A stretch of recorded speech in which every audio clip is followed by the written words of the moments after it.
The doctor walked in and he said, "James, you had a seizure. Somehow you turned your stove on and your t-shirt caught fire." You know, that speaks a lot to living with epilepsy. You can't really do anything on your own. I got diagnosed when I was 18. He was always a very good athlete, very active, played all the sports. All that changed his freshman year at the University of Texas. James was having these episodes. So that began this whole journey of what is epilepsy? What is a seizure? We had no idea what that was. I asked my mom a bunch of times if I can get a run, and I went out on a run, and next thing I know, I'm waking up at my house, coming out of a blackout at my house, and I wonder what's going on, and my mom informed me that I had a seizure, sure enough, a block away.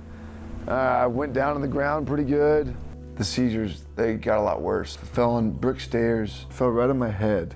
13 staples right there. And then the golf course, that was with my dad, and they all hit their tee shots. I just had a seizure, and they didn't hear it. It's about 2 or 3 minutes, and in that period of time, James disappeared. And I looked over by the water fountain, I thought he was there, and he wasn't. And then I ran straight back to the lake. It was about probably 20, 30 yards back, and he was in the lake face down. And my cousin and I got him out and gave him CPR. So I thought he had drowned. Sure did. I was hanging out with my friend here at the house, and I woke up on the other side in the burn unit in the ICU. And when I woke, the doctor walked in and he said, "James, you had a seizure. Somehow you turned your stove on and your t-shirt caught fire. And you have sustained second, third, and fourth degree burns to over 45% of your body." After the burn injury, that was when I found Dr. Tandon. It was about 6 months later, Dr. Tandon called me on a Friday afternoon.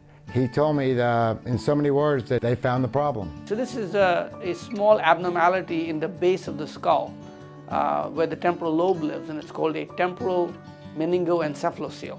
You see that there's an outpouching. He said, "We need to have surgery, we need to take that out, and I feel like that's going to cure your epilepsy." It was a pretty big cut, starting at the forehead, kind of a horseshoe shape to my ear. He came out of the surgery, and I gave him a big hug, and Dr. Tandon said, "We got it." We, of course, all sort of started crying, but we believed him. But with epilepsy, you really don't know if it's fixed until you don't have seizures.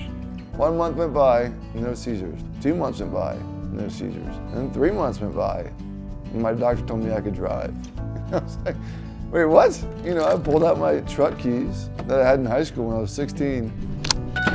Me and my dad went for a drive. I'll never forget the first day he drove. It was like when he was 3 years old and he rode a bike the first time down the street with me holding him, you know. It was just the greatest day ever. And now he's getting married, he can have a family, has a job, you know. It was miraculous. My life was changed. It was absolutely changed.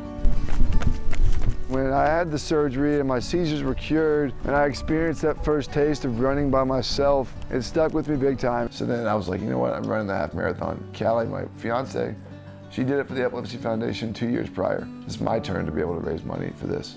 I ran the half marathon last year. I crossed the line, I was thinking to myself, is that it?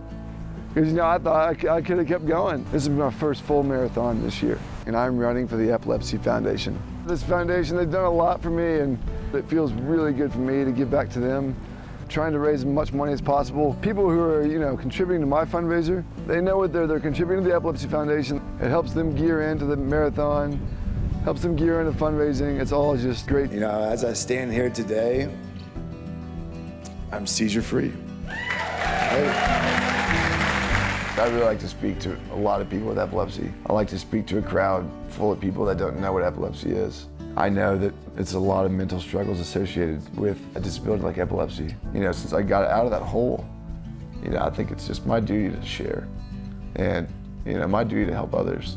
If they see my story and they see me on the other end not having seizures and I can go out and run a marathon, I hope it just provides hope for people who are suffering from seizures.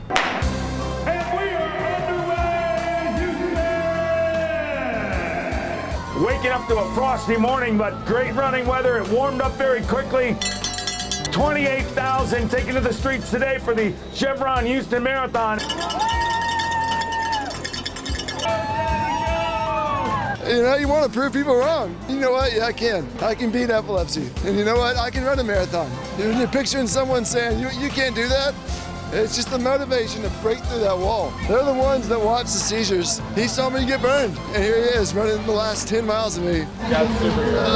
They can say I'm an inspiration, but it's people like him. It's my family. They're the inspiration.